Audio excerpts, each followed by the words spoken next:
90% ആളുകൾക്കും ഈ രീതിയിൽ ഫ്രൂട്ട്സ് കഴിക്കാൻ അറിയില്ല. തണ്ണിമത്തൻ പകുതിയായി മുറിക്കുക. കുറച്ച് നീളത്തിലും കുറച്ച് വീതിയിലും മുറിച്ചാൽ ഇതുപോലെ കിട്ടും. ഇനി മുഖത്ത് തണ്ണിമത്തൻ നീരാകുമെന്ന് പേടി വേണ്ട. പൈനാപ്പിളിന്റെ 2 അറ്റങ്ങളും മുറിക്കുക. ശേഷം പകുതിയായി മുറിച്ച് നീളത്തിലും വീതിയിലും മുറിക്കുക. ഈ രീതിയിൽ പൈനാപ്പിൾ വളരെ വൃത്തിയോടുകൂടി കഴിക്കാൻ പറ്റും. ശമാമ്പഴത്തിന്റെ അകത്തെ വിത്തുകൾ നീക്കം ചെയ്തിട്ട് ഓരോ വശത്തു നിന്നും ഒരു കഷ്ണം മുറിക്കുക.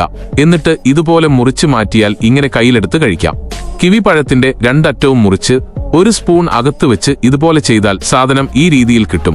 ഇനി സിമ്പിളായി കഴിക്കാം. മാമ്പഴത്തിനെ ഒരു ഫോർക്കിൽ കുത്തിവെച്ച് തൊലി കളയുക.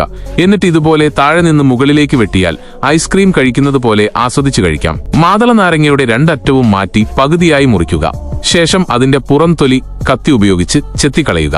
എന്നിട്ട് പുറത്തുനിന്ന് അകത്തേക്ക് ഇതുപോലെ മുറിക്കുക. എന്നിട്ട് സാവധാനം തൊലി കളഞ്ഞാൽ ഇതുപോലെ പെർഫെക്റ്റായി കഴിക്കാം. ഈയൊരു സാധനമുണ്ടെങ്കിൽ ഒരേ സമയം പഴങ്ങളെ കറക്കിക്കൊണ്ട് തൊലി ചെത്തിക്കളയാൻ പറ്റും. മാത്രമല്ല ഇതുപോലെ പല കഷണങ്ങളായി മുറിക്കാനും പറ്റും.